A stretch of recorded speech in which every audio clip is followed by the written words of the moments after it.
사람마다 그 성격이 다 다릅니다. 이 성격이 다른 거는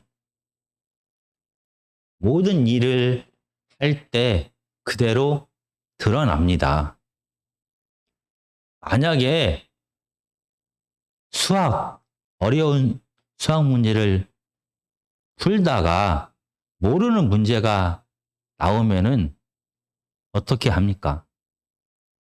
아마 어떤 사람은 1분이나 2분 정도 이 문제와 씨름하다가 이 문제는 너무나 어렵구나라고 하고 그냥 넘어갑니다. 그런데 또 다른 사람은 이 풀리지 않는 문제를 풀기 위하여 1시간, 2시간, 때로는 하루 종일 그 문제와 씨름하는 사람도 분명히 있습니다.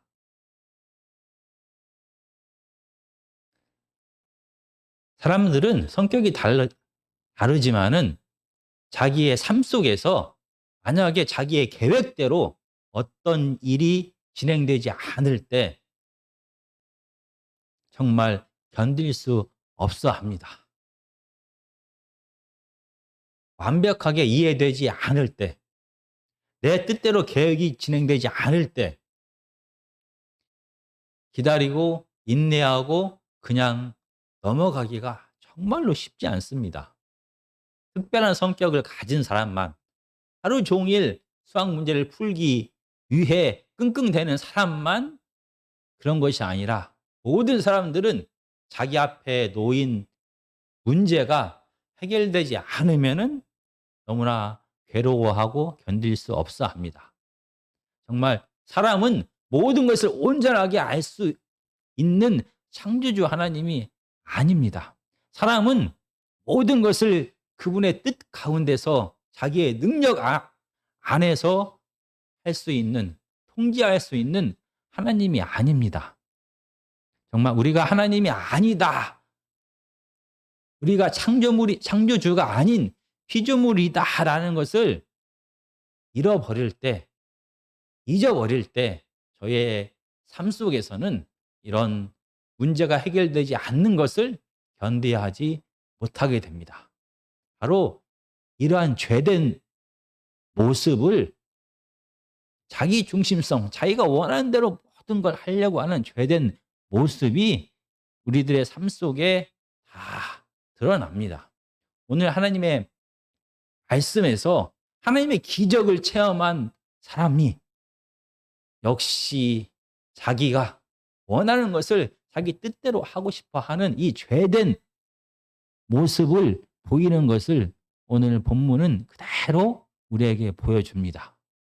하나님의 기적을 체험한 사람조차도 자기가 원하는 것만을 보기를 원하고 자기의 뜻대로 하고 싶어 한다라는 것을 오늘 성경은 보여줍니다. 마태복음 9장 27절에서 34절까지입니다. 제가 읽어보겠습니다. 예수께서 거기에서 떠나가실새 두 맹인이 따라오며 소리 질러 이르되 다윗의 자손이여 우리를 불쌍히 여기소서 하더니 예수께서 집에 들어가심에 맹인들이 그에게 나아오거늘 예수께서 이르시되 내가 능히 이 일 할 줄을 믿느냐 대답하되 주여 그러하오이다 하니 이에 예수께서 그들의 눈을 만지시며 이르시되 너희 믿음대로 되라 하시니 그들의 눈들이 밝아진지라. 예수께서 엄히 경고하시되 삼가 아무에게도 알리지 말라 하셨으나 그들이 나가서 예수의 소문을 그 온 땅에 퍼뜨리니라. 그들이 나갈 때에 귀신 들려 말 못하는 사람을 예수께 데려오니 귀신이 쫓겨나고 말 못하는 사람이 말하거늘 무리가 놀랍게 여겨 이르되 이스라엘 가운데서 이런 일을 본 적이 없다 하되 바리새인들은 이르되 그가 귀신의 왕을 의지하여 귀신을 쫓아낸다 하더라.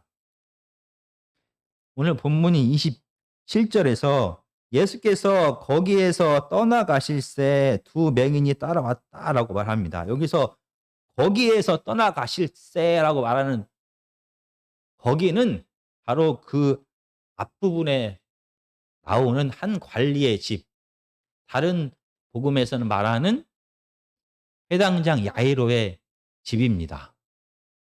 바로 회당장 야이로 그 관리의 집 앞에 두 소경이 지금 서서 예수님을 기다립니다.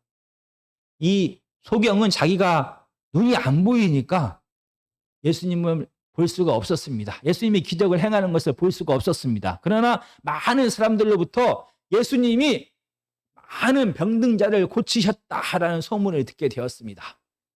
그래서 어쩌면 예수님 일하면 자기의 눈도 뜨게 하실 수 있지 않을까라고 생각을 하고 이 두 소경은 예수님을 찾아 나섰습니다. 앞이 안 보이기 때문에 다른 사람보다 훨씬 늦게 예수님을 따라갑니다. 소문을 듣고 예수님을 있는 곳에 가면 이미 예수님은 다른 곳으로 장소를 바꾸셨습니다. 그러나 이 두 소경은 예수님을 따라가는 것을 포기하지 않았습니다.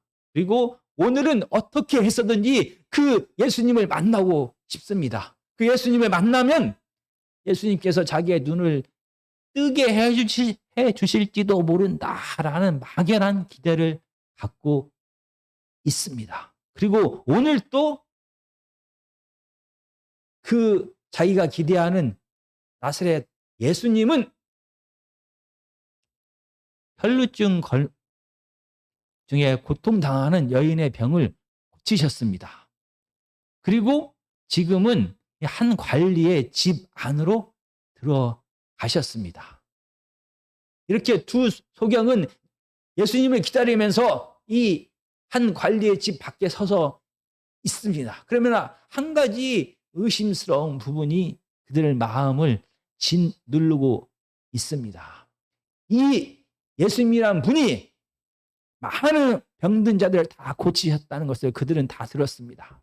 그런데 이 소경의 눈을 뜨게 하는 것은 다릅니다. 왜냐하면 구약 성경 어디에도 어떤 선지자도 어떤 하나님의 사람도 소경의 눈을 뜨게 했다라는 기록이 없습니다.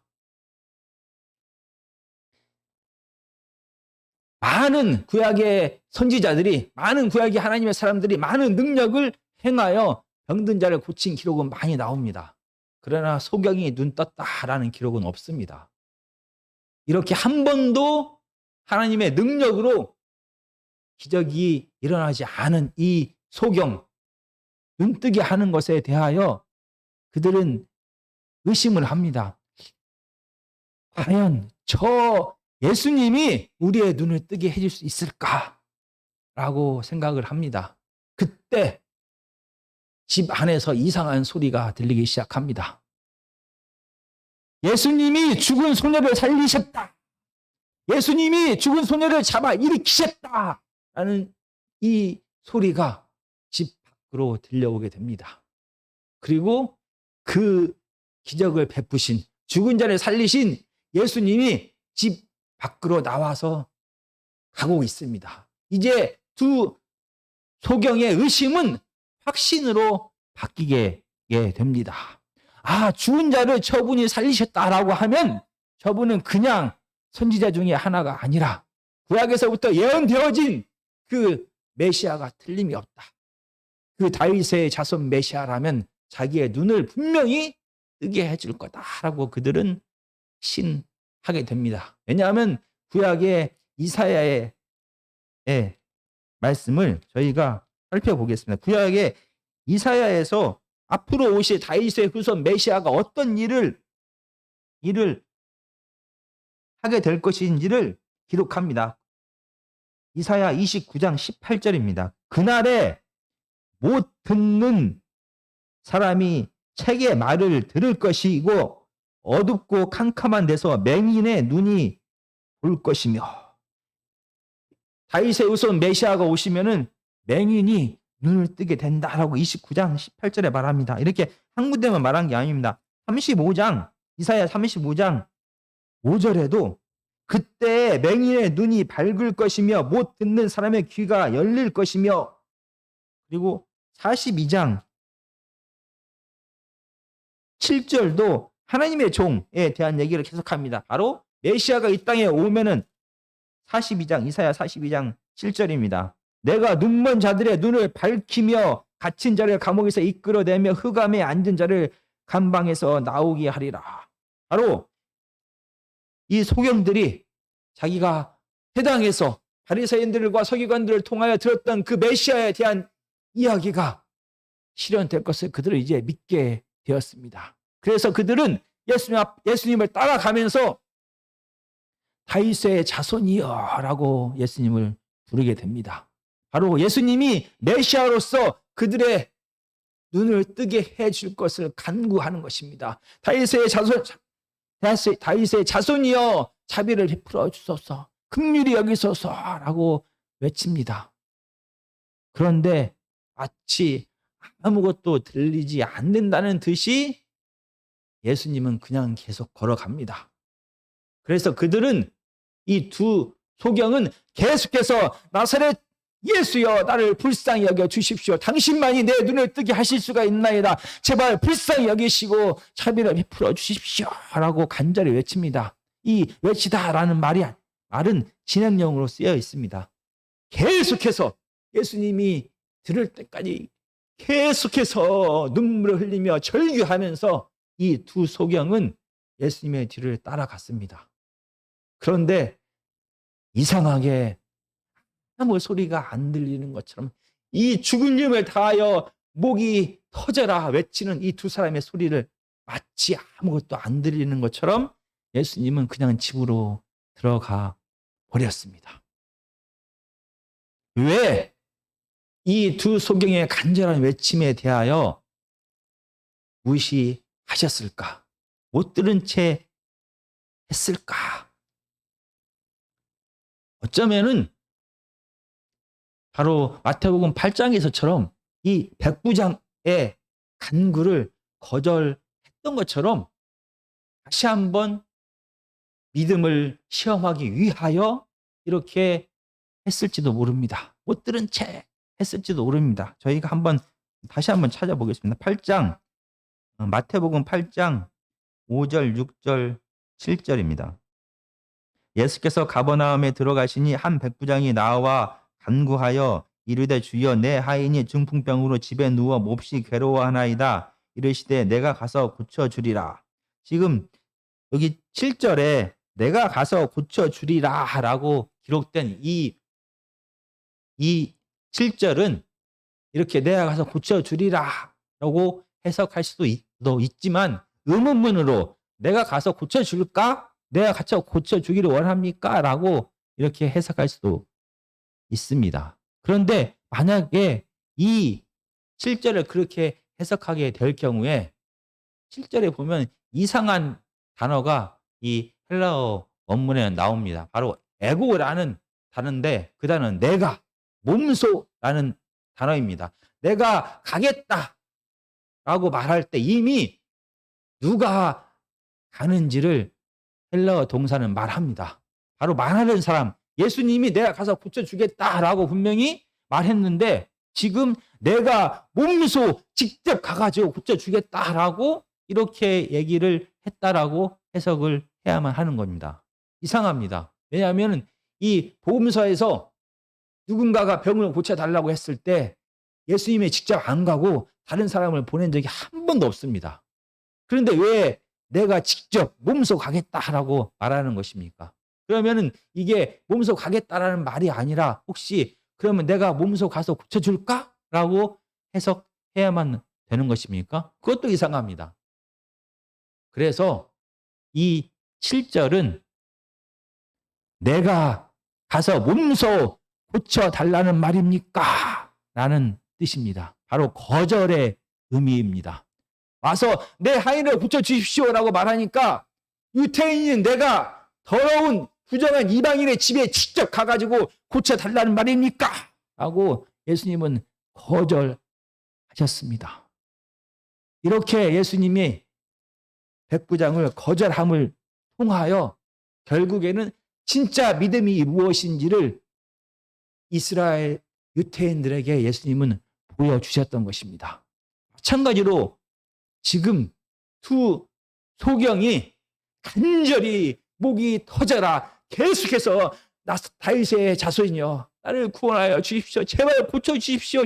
제발 자비를 베풀어 주십시오라고 이렇게 간절히 외치는데 예수님이 거절하고 못 들은 채하고 그냥 집으로 들어가셨습니다. 어쩌면은 이 백부장처럼 진짜 믿음이 무엇인지 이렇게 당함에도 불구하고 이 두 소경은 포기하지 않습니다. 집에까지 들어와서 예수님한테 고쳐달라고 말합니다. 바로 진짜 간절한 믿음이 무엇인지를 보여주고 싶었는지도 모릅니다. 아니면 어쩌면은 지금 다른 의도를 가지고 예수님은 거절했을지도 모릅니다. 죽은 자를 살리실 때 9장 25절에도 무리를 내보내신 후에 예수께서 들어가 소녀의 손을 잡으심에 일어나는지라. 이 죽은 자를 살리는 기적을 은밀히 행하셨던 것처럼 어쩌면은 이 소경의 눈을 뜨게 하는 이 기적도 은밀하게 행하고 싶었는지도 모릅니다. 그래서 많은 사람들이 보고 있는 이 길거리에서 그들의 눈을 뜨게 한 것이 아니라 사람들이 들어오지 않는 집으로 들어가서 이 집 안에서 은밀하게 그들을 고치셨는지도 모릅니다. 왜냐하면 그 다음에 고친 다음에 예수님께서 이렇게 말합니다. 가서 아무한테도 이 얘기를 하지 말라고 명령합니다. 이 말은 간절한 감정이 포함된 단어입니다. 간절하게 명령하면서 부탁하신 것입니다. 아무한테도 가서 예수님이 눈을 뜨게 해줬다라는 소문을 내지 말라라고 말합니다. 그래서 어쩌면은 이렇게 길거리에서 이 간절한 두 소경의 외침을 모른 채 한 이유가 은밀히 그 일을 행하고 싶었는지도 모릅니다. 그런데 성경은 분명히 예수님께서 왜 이 두 소경의 간절한 외침을 무시했는지 기록하고 있지 않습니다. 어쨌든 이 간절한 외침을 뒤로 하고 예수님은 집 안으로 들어가셨습니다.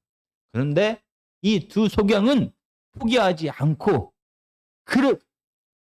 자기를 무시하고 집 안으로 들어간 예수님을 따라 들어갑니다.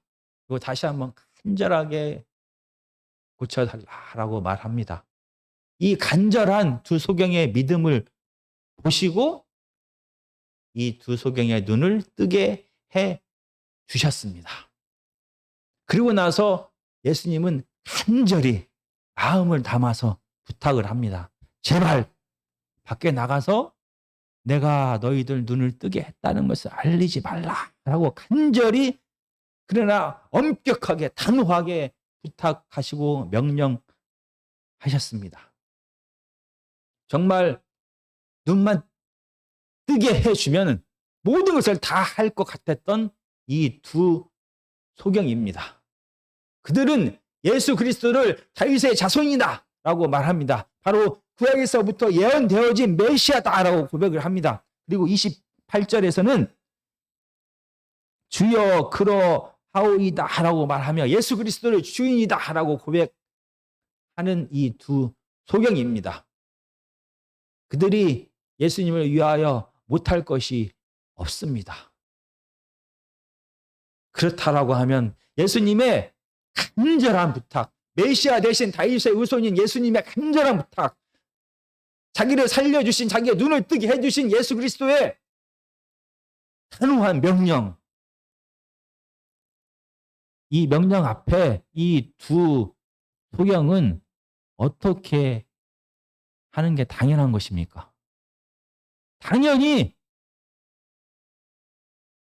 주인된 예수 그리스도, 자기의 눈을 뜨게 해준 이 예수님의 말씀에 온전히 순종하는 게 당연합니다. 그런데 오늘 본문에서는 31절에 그들이 나가서 예수의 소문을 그 온 땅에 퍼뜨리니라. 참 정말로 이상합니다. 왜 살아계신 예수 그리스도는 이 소경들에게 기적을 행하면서 절대로 말하지 말라라고 이렇게 경계하셨을까요? 왜 믿음을 통해 믿음을 인정받고 기적을 체험한 이 소경들은 그럼에도 불구하고 왜 예수님의 명령에 불순종하게 되었을까요? 오늘 본문은 참으로 이상합니다. 왜 은밀하게 이 기적을 행하셨을까에 대하여 성경은 말하고 있지 않습니다. 우리는 여러 가지 상황을 통하여 추측을 합니다. 아마 첫 번째는 많은 사람들이 예수 그리스도 메시아 되심을 오해할 수 있기 때문에, 그래서 메시아가 이 땅에 오셔서 사람들의 세상의 눈에 보기에 그들의 필요를 채워주는 자, 병든 자를 고치고 죽은 자를 살리고 그들을 부유하게 하고 승리를 가져다 주는 세상적인 메시아다라고 오해할까봐 어쩌면은 이렇게 말씀하셨는지도 모릅니다. 왜냐하면 이 땅에 예수 그리스도께서 메시아가 오심은 단순하게 사람들의 이 땅에서의 필요를 채우기 위하여 그들의 삶을 회복시키기 위하여 오신 것이 아니라, 마태복음은 처음부터 끝까지 계속해서 예수 그리스도께서 이 땅에 오심은 이 죄의 문제를 해결하기 위하여 오셨다라고 분명히 말합니다. 그래서 이 죄의 문제가 해결될 때 하나님의 임재와 통치를 통하여 자연스럽게 이 죽음의 문제가 해결이 되는 것입니다. 그래서 사역이 시작될 때 회개하라 천국이 가까웠다라는 말씀을 예수님께서 제일 먼저 말씀하셨습니다. 이 죄의 문제를 해결하기 위하여 그들의 사람들의 회개가 필요했고, 그 다음에 하나님 나라가 임하게 되는데 새롭게 임하는 하나님 나라의 질서, 하나님 나라의 통치 원리가 무엇인지를 예수님은 계속 말씀하셨습니다. 그리고 하나님의 임재가 있게 될 때 비로소 생명 되신 하나님이 함께 하심을 통하여 모든 악이 사라지고 모든 죄가 물러나고, 그때 비로소 모든 깨어진 관계가 회복되면서 모든 죽음의 문제가 해결되는 것입니다. 그래서 왜 그들이 이 땅에서 예수 그리스도께서 오셨을 때 그들의 귀신들이 나아가고 병을 고침을 받고 눈을 뜨게 되고 벙어리가 말을 하고 모든 각색 병든자가 고침을 받는지 그 이유를 분명히 알아야만 했던 것입니다. 어쩌면은 예수 그리스도에 대한 소문이 다 퍼져서 모든 병든자들이 다 예수님께 나오게 되면은 정말 하나님 나라가 무엇인지, 하나님의 통치가 임했을 때 하나님의 자녀들은 어떻게 살아야 되는지 가르치고 하나님 나라에 대하여 전할 수 있는 시간이, 여유가 없어질지도 모릅니다.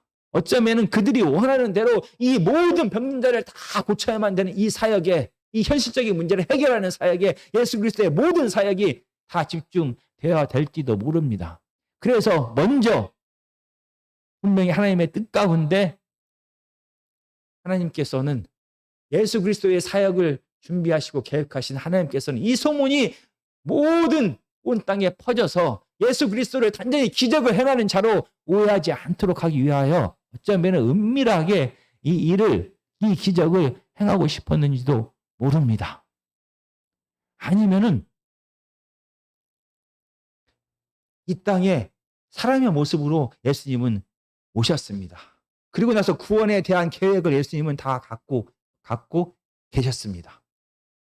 언제까지는 갈릴리에서의 사역에 집중을 하고, 언제까지는 유다로 내려가서 하나님의 사역을 하고, 그리고 언제는 십자가를 지고 죽어야 될지, 모든 하나님의 뜻 가운데 큰 계획을 가지고 이 땅에 오셨고 사역을 시작하셨습니다. 이 넓고 큰 계획 하에서 예수 그리스도에 대한 소문이 온 땅을 다 뒤덮어 버리면은 이 하나님의 뜻이, 계획이 순차적으로 하나님의 뜻대로 진행되는데 방해를 받을지도 모릅니다. 그래서 어쩌면은 이 소문내지 말라라고 말했는지도 모릅니다. 그런데 분명한 것은 성경은 기록하고 있지 않다라는 것입니다. 우리는 여러 가지 상황을 통하여 예수님께서 왜 이 두 소경들에게 소문내지 말라고 했을까에 대하여 추정합니다. 확실하지 않습니다. 그러나 분명한 것은 어떤 이유인지는 몰라도 예수님은 분명히 두 소경에게 메시아 되신 그분이, 주인 되신 그분이 이 두 소경에게 절대로 밖에 나가서 소문내지 말라라고 명령하셨다는 것입니다. 다른 이유가 왜 그렇게 명령하셨는지는 정확하게 우리가 이해할 수 없습니다. 그럼에도 불구하고 그 명령이 분명합니다. 말하지 말라. 그러면 말하지 않는 게 순종하는 것입니다. 그런데 이 두 소경은 하나님의 기적을 체험한 그런 사람입니다. 평생 동안 눈 어두워 지내던 이 두 소경은 예수 그리스도를 만나서 그분의 은혜로, 물론 그들이 예수님을 믿음으로 고백했고 그 고백에 반응하여 예수님께서 그들을 눈을 뜨게 하셨습니다. 정말 상상할 수도 없는 기적을 그들은 경험하게 되었습니다. 이 눈뜨기까지 그들이 얼마나 고통스러웠고 그 눈뜨기 됐을 때 그들이 얼마나 간절하고 이 간절함이 예수 그리스도의 마음을 움직여서 그들은 눈을 뜨게 되었습니다. 그런데 왜 이렇게 자기의 눈을 뜨게 하신 그분이 그냥 인사말로 말한 게 아닙니다. 마음을 담아서 간절하게 절대로 얘기하지 말라라고 경계하시며 부탁도 하시고 명령을 하신 것입니다. 그런데 이 두 소경은 왜 이 예수 그리스도의 명령에 불순종하게 되었을까요? 어쩌면은 그들은 평생 동안 소경으로 자기 지역에서만 살았을지도 모릅니다. 그래서 정말 눈 뜨게 되자 그동안 말로만 듣던, 다른 사람을 통하여 듣던 온 이스라엘의 좋은 곳들을 다 가보고 싶었는지도 모릅니다. 그래서 자기 지역을 벗어나서, 여기서 지금 그들이 나가서라고 말하는 것은 이 지역 어떤 한계를 벗어났다라고 표현을 합니다. 그들은 자기의 지역을 완전하게 벗어납니다. 그래서 온 이스라엘, 어쩌면 온 갈릴리, 거기를 벗어나서 온 이스라엘을 돌아다니기 시작합니다. 그동안 말로만 듣던 그 곳을 눈으로 보게 됩니다. 너무나 좋았습니다. 그리고 그곳에 가서 많은 사람들에게 내가 이렇게 이 먼 곳까지 오게 된 이유는 예수님이 나의 눈을 뜨게 해주셨기 때문입니다. 라고 말했던 것일지도 모릅니다. 그래서 그들은 너무나 돌아다니는 게 너무나 좋아서 이 떠진 눈으로 온 세상을 다 보고 싶어서 예수 그리스도의 명령을 어겼는지도 모릅니다. 아니면 어쩌면 그들은 눈을 뜨게 되자 너무나 고마웠습니다. 너무나 좋았습니다. 그래서 이스라엘 온 땅에 있는 이 눈뜨지 못하고 소경으로 살아가는 자들이 생각났습니다. 그래서 그들에게도 예수 그리스도께서 나를 이렇게 눈뜨게 해주셨습니다. 라는 얘기를 하고 싶었습니다. 그래서 온 이스라엘 전역을 다니면서 여러분도 나처럼 눈 뜰 수 있습니다. 가버나움에 계신 예수 그리스도께 가시면 여러분은 다 눈 뜨게 될 것입니다. 하고 말하고 싶었는지도 모릅니다. 그래서 그들은 한 영혼에 대한 불쌍히 여기는 마음으로 자기의 기쁨을 나누고 싶어서 예수 그리스도의 명령, 이해할 수 없는 그 명령을 거역하고 불순종했는지도 모릅니다. 어쩌면은 그들은 자기가 죄인이 아니다라는 것을 알고 싶었는지도 모릅니다. 이 구약에서는 소경이 된다라는 것은 하나님의 심판이다라고 여러 곳에서 말합니다. 그 중에 하나인 신명기 28장 28절입니다. 하나님의 말씀에 불순종하는 자들에 대하여 신명기 28장 28절은 이렇게 말합니다. 여호와께서 또 너를 미치는 것과 눈 머는 것과 정신병으로 치시리니. 아마 당시에 이스라엘 백성들은 소경으로 태어나거나 중간에 소경이 된다는 것을 하나님께서 심판하셨다라고 생각하는 것입니다. 그래서 그들은 죄인처럼 살았을지도 모릅니다. 그래서 그들은 내가 하나님 앞에 용서받았다라는 것을 모든 사람들에게 알리고 싶었는지도 모릅니다. 그래서 온 지역을 다니면서 나는 죄인된 몸으로 태어났지만 하나님께서 나를 용서해 주셨습니다. 이제 나는 더 이상 죄인이 아닙니다. 이렇게 눈을 밝히 보고 있습니다. 라고 알리고 싶었는지도 모릅니다. 그런데 분명한 것은 성경에서 왜 왜 소경되었던 자들이 예수님의 명령을 거역했는지 그 이유를 밝히고 있지 않다라는 것입니다. 그들이 어떤 이유 때문에 예수 그리스도의 말씀에 불순종했는지 성경은 기록하고 있지 않습니다. 그러나 분명한 것은 그들은 분명히 예수 그리스도의 이 무거운 명령에 대하여 불순종했다는 것입니다. 어떻게 은혜 받은 자가, 어떻게 기적을 체험한 자가, 어떻게 하나님의 자녀가 된 자가 예수 그리스도의 이 명령 앞에 불순종할 수가 있는 것입니까? 한 번 나가서 얘기한 것이 아닙니다. 그들은 온 동네를 다 돌아다니면서 계속해서 예수 그리스도께서 나를 고쳐주셨습니다 라는 간증을 하고 다녔습니다. 예수 그리스도께서 하신 명령에 계속해서 불순종하면서 그들은 살았던 것입니다. 어떻게 은혜 받은 자가, 어떻게 기적을 체험한 자가, 어떻게 예수 그리스도를 주인이다라고 고백하는 자가 예수 그리스도의 명령을 이렇게 어기면서 살 수가 있는 것입니까? 마태복음 9장 32절에서 34절까지의 말씀을 다시 읽겠습니다. 32절에서 34절입니다. 그들이 나갈 때 귀신 들려 말 못하는 사람을 예수께 데려오니 귀신이 쫓겨나고 말 못하는 사람이 말하거늘 무리가 놀랍게 여겨 이르되 이스라엘 가운데서 이런 일을 본 적이 없다 하되 바리새인들은 이르되 그가 귀신의 왕을 의지하여 귀신을 쫓아낸다 하더라. 이 바리새인들은 지금 예수 그리스도의 기적을 눈으로 체험합니다. 만약 그들이 지금 가버나움에 있지 않은 다른 지역에 있는 바리새인이다라고 하면 그들은 이런 소문을 들었을 때 예수 그리스도께서 이 치유의 능력을 행하셨다라는 것을 부정할 것입니다. 인정할 수 없다라고 말할 것입니다. 왜냐하면 스스로가 하나님처럼 죄사함의 능력을 가졌다라고 말하는 이 신성모독하는 이 자가 중풍병자를 고칠 리가 없다라고 그들은 생각하는 게 당연합니다.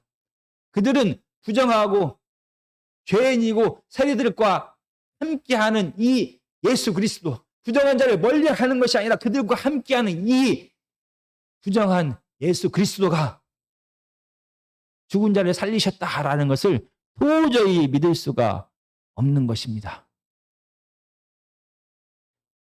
그들은 심지어 요한의 제자들까지 금식하는 그날, 금식하지 않으면서 죄인들과 함께 먹고 마시는 저 하나님의 명령을 어기는 저 선지자가, 저 사람이 구약에서 예언된 그 메시아의 사역을 했을 리가 없다라고 단정했을 것입니다.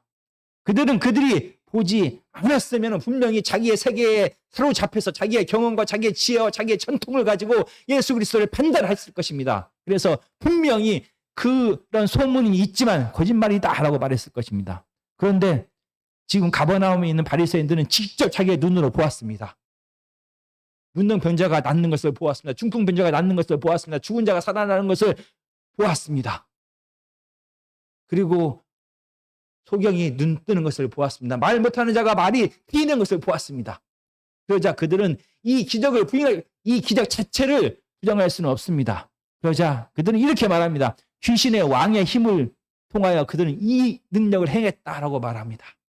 눈에 보이는 모든 것들을 그들이 가지고 있는 그들의 생각과 지혜와 경험과 전통을 통하여만 판단을 하게 됩니다. 스스로가 하나님 되어서 자기가 모든 것을 판단하게 됩니다. 바로 이러한 죄된 모습, 내 경험과 내 지식과 내 능력이 모든 것을 다 행할 수 있고 내가 그 중심에서 스스로가 하나님 되어서 모든 것을 판단하고 싶어하는 이 죄된 모습이 바리새인에게만 있었던 것이 아닙니다. 비록 기적을 체험한 소경이지만 그들은 기적을 체험하여 눈이 떠졌지만 그들은 자기가 보고 싶은 것만 보았습니다. 바리새인들처럼 그들은 역시 자기가 자기 삶의 기준이고 싶었고 자기 삶에서 자기가 원하는 것을 자기 뜻대로 하고 싶었던 것입니다.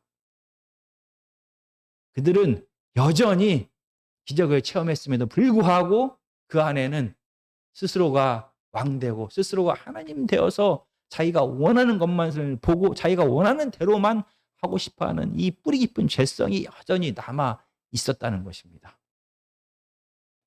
오늘 하나님의 말씀을 다시 한번 간단하게 정리하고자 합니다. 우리가 기적을 체험했다고 해서 정말 살아계신 하나님께서 내가 간절히 원하는 것을 들어주셨다라고 해서 그 사실 자체가 바로 우리가 하나님 앞에 완전한 믿음을 가지고 있다, 우리가 하나님 앞에 완전한 사람이다라는 것을 뜻하는 것은 아닙니다. 정말 살아계신 그 하나님께서는 우리를 불쌍히 여기셔서 우리가 여전히 부족함에도 불구하고 우리가 여전히 하나님의 뜻을 거역함에도 불구하고 우리가 예수 그리스도를 주인이다, 메시아다라고 고백할 때 이 믿음을 받으십니다. 그리고 살아계신 그 능력을, 기적을 우리에게 베풀어 주시는 것입니다. 우리를 통하여 기적이 나타났다고 해서 내가 간절히 원하는 것을 하나님이 행했기 때문에 나는 하나님 앞에 드려진 자, 하나님이 내 삶을 받은 자가 된다고 해서 내가 모든 것을 내 마음대로 해도 된다는 그런 뜻이 아닙니다. 여전히 우리의 삶 속에는, 우리 안에는 내가 하나님 되고 싶어 하는, 그래서 내가 보고 싶은 것만 보고 내가 행하고 싶은 것만 행하고 싶어 하고 내가 내 삶의 주인 되어서 모든 것을 내 뜻대로 하고 싶어 하는 이 자기 중심적인 죄된 모습이 여전히 우리 안에 있다는 것입니다. 정말 하나님 안에 우리가 하나님의 뜻 가운데 하나님의 은혜로, 하나님의 사랑으로 하나님의 자녀가 되었습니다. 하나님이 우리를 자녀 삼으시고 우리를 통하여 일하고 계십니다. 그렇다고 해서 우리의 모든 생각이 하나님 앞에 옳은 것은 아닙니다.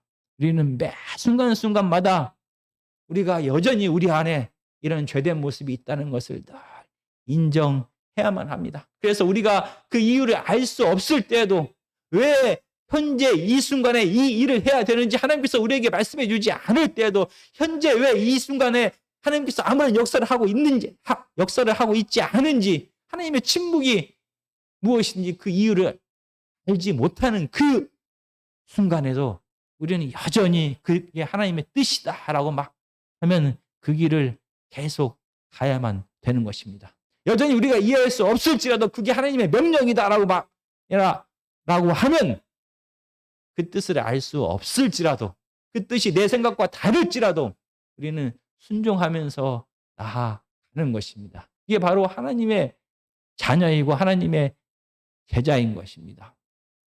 정말 우리가 살아가면서 우리는 여전히 우리 안에 이런 죄된 모습이 있다라는 것을 늘 우리는 기억해야만 하는 것입니다. 우리가 하나님을 온전히 완전히 이해할 수 없다라는 것을 늘 기억해야만 하는 것입니다. 내가 하나님의 뜻을 온전히 다 알 수 있어 라고 말하는 것은 정말로 교만한 것입니다. 정말 우리가 하나님을 더 깊이 있게 알면 알수록 사도 바울의 고백처럼 그가 내가 죄인이다라는 고백을 할 수밖에 없고, 내가 하나님을 더 깊이 있게 알면 알수록 내가 하나님의 뜻이 무엇인지 모를 때가 더 많다라고 고백할 수밖에 없습니다. 그래서 매 순간마다 겸손히 하나님 앞에 엎드리면서 하나님의 뜻이 무엇인지를 간구하고 기도하고 찾는 자가 되어야만 하는 것입니다. 이런 자가 바리새인의 삶을 살지 않게 됩니다. 이런 자가 바로 예수 그리스도를 쫓아가는 제자의 삶을 끝까지 살아갈 수가 있는 것입니다. 정말 저희의 삶을 다시 한번 돌아보고 하나님이 우리를 사랑하고 자녀로 삼았을지라도 우리 안에 있는 이 죄된 모습을 계속 발견하고 하나님 앞에 엎드리는 저와 여러분이 되기를 간절히 기도합니다.